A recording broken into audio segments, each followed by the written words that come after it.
2013 का वाक़या है करम के शाह फैसल कॉलोनी का। अजीमपुरा में जो है करम के एक खातून ने जो है अपने शोहर को ज़िबा करके उसका सालन बनाया। अब वो पका दिया, सालन पका, गोश्त बना दो पतीलों में चढ़ाया हुआ था। 2 पतीले उसने चढ़ाए हुए थे ऑलरेडी। अपने दोनों पतीले रिकवर किए, गर्दन यहाँ से काट के और फ्रीजर में रखी हुई थी ऊपर। बाजू वगैरह उसने जो है बड़े मतलब कि जैसे आप उसको कह ले कि एक एक्सपर्ट कसाई काटता है ना, उस तरीके से उसने ज्वाइंट अलग किए हुए थे। कि चौधरी असलम के घर पे ब्लास्ट हुआ था डिफेंस में, दरख्शा थाने में। बिल्कुल। तो वो जो ब्लास्ट है ना, वो आज भी मैं नहीं भूल सकता उसको।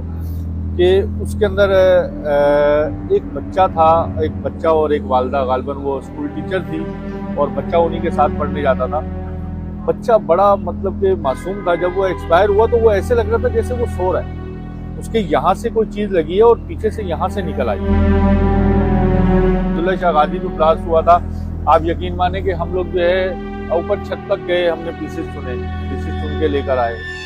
तो और उसका नाम के गालिबन ये जरदारी साहब का जो है एक सिक्योरिटी इंचार्ज था, उसका नाम तो मुझे पता नहीं, शेख के नाम से था, न्यू टाउन के पास हुआ था। तो वो भी उसका सर जो था, ब्लास्टर का जो सर था, वो 3री मंजिल से निकला था।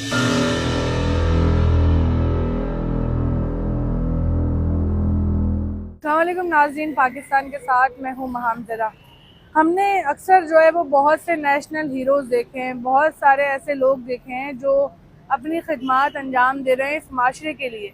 लेकिन आज मैं आपको उन हीरोज़ से मिलाऊंगी जो शायद आपने पहले कभी नहीं देखे होंगे, और उनकी जैसी खिदमत कोई आम इंसान दे भी नहीं सकता।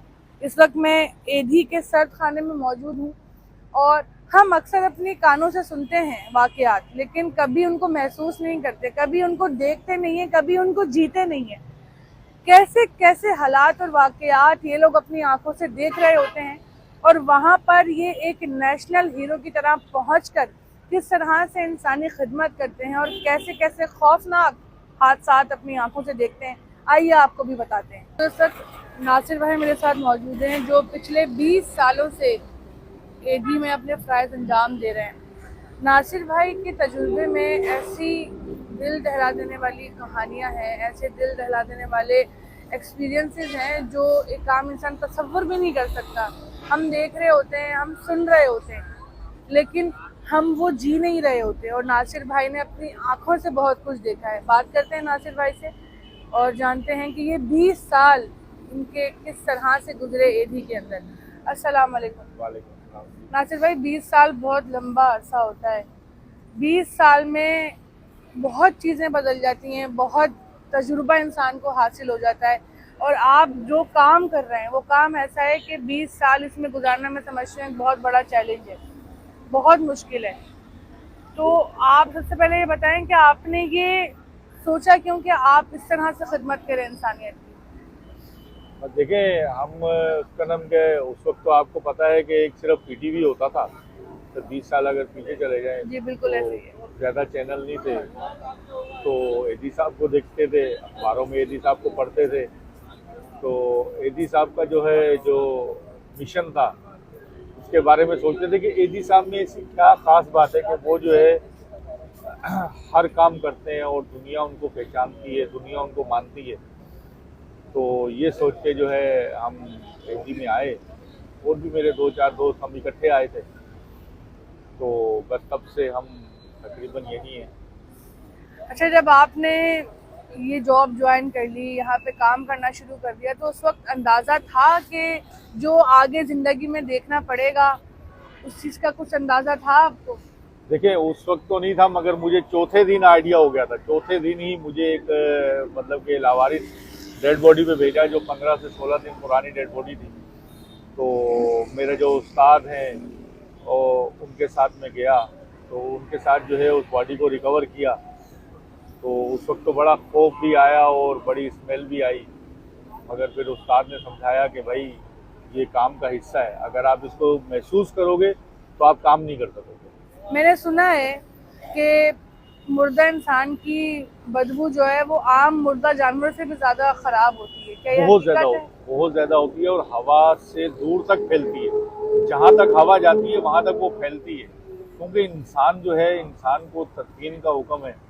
और आप अगर किसी जानवर को देखेंगे तो उसकी उसी हिस्से में स्मेल होगी, आप उससे क्रॉस करेंगे तो उसकी स्मेल खत्म हो जाएगी, मगर इंसान की स्मेल जो है वो काफी दूर तक जाती है। कैसे बर्दाश्त करते हैं आप?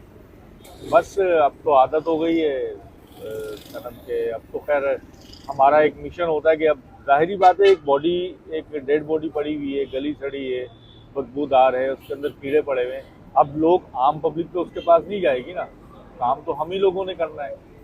तो बस यही सोच के करते हैं कि भाई करना तो हमने ही है, और तो कोई नहीं आएगा करने के लिए। इवन के आपने बाज़ जगह पे देखा होगा कि पुलिस भी पीछे हट जाती है, तो उस वक्त हम एडी वाले ही जो है ना वो डेड बॉडी को रिकवर कर रहे होते हैं। अभी 4 दिन पहले जो है यहाँ करीब में ही एक तकरीबन 11 से 12 दिन पुरानी जो है डेड बॉडी थी, वो हमने रिकवर की। तो क्या हालत में मिलती हैं इस तरह की डेड बॉडीज? ख़त्म हो चुकी होती है, मतलब कि कीड़े पड़ गए थे, डिफ्यूज हो गई थी समझे गए, हाथ पाँव का जो है मांस जो है वो झड़ना शुरू हो गया था। तो इसमें जो है थोड़ी सी टेक्निकल चीज़ें होती हैं, इसको कैसे जो है ना आपने इसको कवर करना है और कैसे आपने इसको शिफ्टिंग करनी है। तो ये हम अपने जो है ना एक आधे जूनियर को जो है वो साथ लेकर जाते हैं, जैसे मैं भी लेकर गया, मैंने उसको सारा काम समझाया, भाई हम नहीं होंगे तो आपने भी तो करना है ना। तो इस तरीके से जो है हम मतलब कि किसी न किसी जूनियर को साथ लाजमी लेकर जाते हैं। एक तकरीबन 2013 का वाक़या है करम के शाह फैसल कॉलोनी का। अजीमपुरा में जो है करम के एक खातून ने जो है अपने शोहर को ज़िबा करके उसका सालन बनाया था।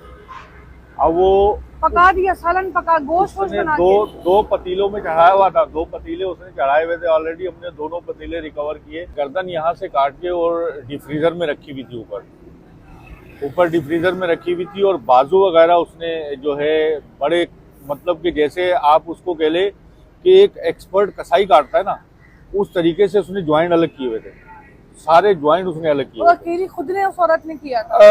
उसके साथ एक उसका भांजा था और एक और, मतलब कि 2 लड़के ही थे, इतनी कम उम्र के लड़के थे वो। मेरा तो ख्याल है कि उनका काम नहीं होगा, हो सकता है उसने औरत ने खुद से किया हो। तो मैं जब उसका नाम किया, वो सब तो हमने रिकवर किया, तो हम जिना हॉस्पिटल पहुंचे, तो वहाँ पे उसका NIC मुझे मिला उसी ब्रीफ केस से, जिस ब्रीफ केस में उसने बॉडी पार्ट्स रखे हुए थे। तो उसमें मैंने देखा कि वो एक, मतलब कि आप उसको खूबसूरत भी नहीं कह सकते मगर बदसूरत भी नहीं कह सकते। और आपको पता है हमारे नादरा की तस्वीर कैसी आती है। तो मगर उसको जब मैंने रियल में देखा तो आप यकीन मानिए कि उसके चेहरा इतना भयानक और खौफनाक था। औरत का मतलब कि अमल करने के बाद उसका चेहरा इतना भयानक था। आज भी मुझे उसका नाम याद है, ज़ैनब बीबी उसका नाम था। मैं आज भी उसका नाम नहीं भूलता। और मज़े की बात मैं बताऊं कि ये सब काम करके जब मैं वापस आया घर पे, तो घर पे जो है मेरी वाइफ ने आगे जो है ना वो गोश्त बनाया हुआ था। तो अब आप मुझे ये बताएं कि मैं उस गोश्त को कैसे खाऊं। मैं 3 दिन तक खाना नहीं खा सका। ये मेरा एक, मतलब कि एक बहुत ही अजीब औरत ने बाकायदा जिस्म के गोश्त के टुकड़े बना के मसाले में भुना हुआ था। बिल्कुल मसाले में भुना हुआ था, बिल्कुल मसाला बना हुआ था उसका। आपने खुद वो पतीले रिकवर किए? खुद पतीले रिकवर किए हैं, बिल्कुल अपनी आंखों से देखा आपने इंसानी गोश्त का सालन पका हुआ? हाँ। और मतलब कि एक आम अगर आप सालन देखें ना तो उसमें से खुशबू आ रही होती है, तो इसमें से तो एक अजीबो गरीब किस्म की महक आ रही थी, मतलब कि नाकाबिले बर्दाश्त महक थी। और दूसरा वाक़या जो है ये वाला है गुलशन में, तकरीबन 3 साल पहले की बात है। बकरा ईद, तकरीबन बकरा ईद जो है वो आने वाली थी। तो यहाँ गुलशन ब्लॉक 4 में वाक़या हुआ था। तो उसने भी जो है अपनी बेगम को, शोहर ने अपनी बेगम को मार के और पूरे कढ़ाई में चढ़ा दिया था उसने, और मसाले वसाले डाले हुए थे और चूल्हा नीचे जलाया हुआ था। जब हम पहुंचे हैं, पूरी सालिम औरत, हाँ जी, पूरी बीवी जो है वो ऐसी पूरी साबुत उसने जो पतीले में रखी जी, वो वाकई कवरेज मैंने भी करी थी जी। वो भी रिकवर मैंने ही किया क्या था। मनाजिर थे जब आप लोग ही गए थे पहले वहाँ पे? बिल्कुल, सबसे पहले हम लोग ही पहुंचे थे। तो चूल्हा नीचे जल रहा था और वो तकरीबन जो है ना वो बॉयल हो चुकी थी, यानी कि उसका चेहरा वगैरह सब कुछ जो है ना वो ख़त्म हो चुका था। समझे कि बाल वाल झड़ गए थे, एक बाजू जो था वो जलने की वजह से गिर गया था, एक टांग जलने की वजह से गिर गई थी।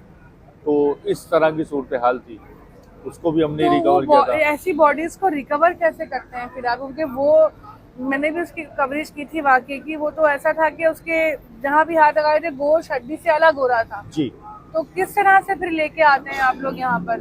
उसका हमने तरीका ये किया कि उसका जो पानी था वो पानी हमने निकाला और उसको पूरे पतीले को जो है हमने प्लास्टिक शीट में कवर कर दिया। ठीक है, ये हमारा मतलब एक टेक्निकल वो होते हैं, चीज़ें होती हैं। और तीसरा वाकया जो है मुझे आज तक याद है कि चौधरी असलम के घर पे ब्लास्ट हुआ था डिफेंस में, दरख्शां थाने में। बिल्कुल। तो वो जो ब्लास्ट है ना वो आज भी मैं नहीं भूल सकता उसको, कि उसके अंदर एक बच्चा था, एक बच्चा और एक वालदा, गालिबन वो स्कूल टीचर थी और बच्चा उन्हीं के साथ पढ़ने जाता था। बच्चा बड़ा मतलब कि मासूम था। जब वो एक्सपायर हुआ तो वो ऐसे लग रहा था जैसे वो सो रहा है, उसके यहाँ से कोई चीज़ लगी है और पीछे से यहाँ से निकल आई है बस, और उसके जिस्म पे कोई निशान नहीं था। उसकी बॉडी भी मैंने रिकवर की थी बच्चे की। और वो खतरनाक मैं इसलिए कहूँगा कि उसमें जो मतलब के हलाकतें थी उनमें ज़्यादातर के जो है ना चेहरे ऐसे खुल गए थे, यानी कि नाकाबिले शनाख्त हो चुके थे। और उसी के अंदर एक वाकया, मतलब कि चौधरी असलम के घर के बराबर में जो घर था, वो बाप बेटा थे, दोनों उसी दिन जॉब पे आए थे। बेटा यानी कि 6 महीने पहले जॉब छोड़ के जा चुका था, बाप उसको राजी करके लेकर आया था और उन्होंने बेल बजाई और ब्लास्ट हुआ। मौत किस तरह दावत देती है? मौत किस तरह दावत देती है, वो कहाँ से आया और कहाँ जो है ना वो एक्सपायर हुआ। बड़ी इस तरह तो किससे खत्म नहीं हो, आपका तजुर्बा जितना है। बिल्कुल जी, ये तो रोजमर्रा के जो है ना बहुत सारे जो है ना वाकयात ऐसे हैं जो मतलब कि नहीं भूलते हैं। और आपस में कभी सोचा नहीं कि ये काम छोड़ दें? कभी दिल नहीं घबराया? कभी हिम्मत नहीं हारे कि भाई बस अब बहुत देख लिया? क्योंकि रोज वही सब कुछ चीजें देखना, वही सब कुछ बर्दाश्त करना, कभी हिम्मत नहीं खत्म हुई? देखिए, छोड़ने की कोई और वजह तो हो सकती है, मगर ये वजह नहीं हो सकती, क्योंकि ये फैशन जो है वो मैंने खुद सुना है। मैं इससे घबरा नहीं सकता हूँ और ना इससे मुड़ सकता हूँ, क्योंकि ये मेरा खुद अपना जो है ना, मैंने एदी साहब को देख के ये काम शुरू किया था। तो बाद में फैसल भाई आए, बाद में अहमद भाई आए, अहमद भाई ने हमारे साथ काफ़ी काम किया। अच्छा, अक्सर जब कहीं पे ब्लास्ट होता है और बॉडीज के जो है वो चिथड़े उड़ जाते हैं, मतलब कुछ भी सलामत नहीं होता, तो उस वक्त जो है वो किस तरह से वहां से जो है ना वो चीजें, मतलब जो बॉडी पार्ट्स होते हैं वो किस तरह से इकट्ठे करते हैं, और ये कैसे पता चलता है कि कौन से शख्स के कौन सा बॉडी पार्ट है? देखिए, ये हमारा काम नहीं है, हमारा काम सिर्फ और सिर्फ उनको इकट्ठे करना और उनको महफूज करना। कैसे लेके आते हैं यहाँ तक? बस हमारे पास एम्बुलेंस होती है, प्लास्टिक कफन होता है, प्लास्टिक कफन में पहले इकट्ठे करते हैं, तरीके से रखते हैं, फिर उसके बाद हम यहाँ ले टुकड़ा अपने जी हाथों से बिल्कुल चुनते हैं? बिल्कुल, एक एक टुकड़ा। ये अब्दुल्ला शाह गाजी पे ब्लास्ट हुआ था, आप यकीन माने कि हम लोग जो है ऊपर छत तक गए, हमने पीसेस चुन के लेकर आए। तो और उसका नाम के गालिबन ये जरदारी साहब का जो है एक सिक्योरिटी इंचार्ज था, उसका नाम तो मुझे पता नहीं, शेख के नाम से था, यहाँ पे उसका नाम के न्यू टाउन के पास हुआ था, न्यू टाउन के पास हुआ था। तो वो भी उसका सर जो था, ब्लास्टर का जो सर था, वो 3री मंजिल से मिला था, तो वो भी हमने रिकवर किया सारा। तो बहुत सारे वाकयात हैं, वक्तन याद आते रहते हैं। कभी घर वाले भी एतराज नहीं करते आपके कि क्या काम कर रहे हैं? असल में घर वालों को बताते नहीं है, मैं आपको हकीकत बताऊं, घर वालों को बताया नहीं जाता। और मेरे उस्ताद ने मुझे कहा था कि भाई आप जो है ये वाकयात अगर आप घर पे बताओगे तो घर वाले परेशान होंगे और वो आपको फोर्स करेंगे छोड़ दो। जाहिर बात है, उनके लिए तो एक अनहोनी चीज़ है वो। तो मैं कोई, अगर मैं किसी को बात भी टेलीफोन पे भी कर रहा होता हूँ तो वो कहते हैं भाई हमारे सामने नहीं करो बातें।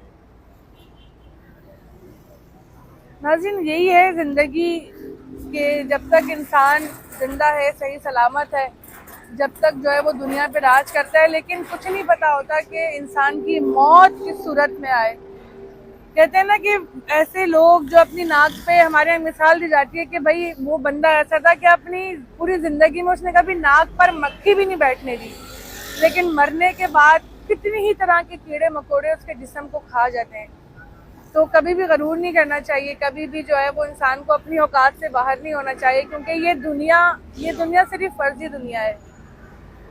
इस दुनिया में जिंदगी भर नहीं रहना, मौत सबको आनी है और अल्लाह की बारगाह में सबको पेश होना है। तो बस गुनाहों से बचें और दुआ करें कि आप किसी हादसे का शिकार ना हो।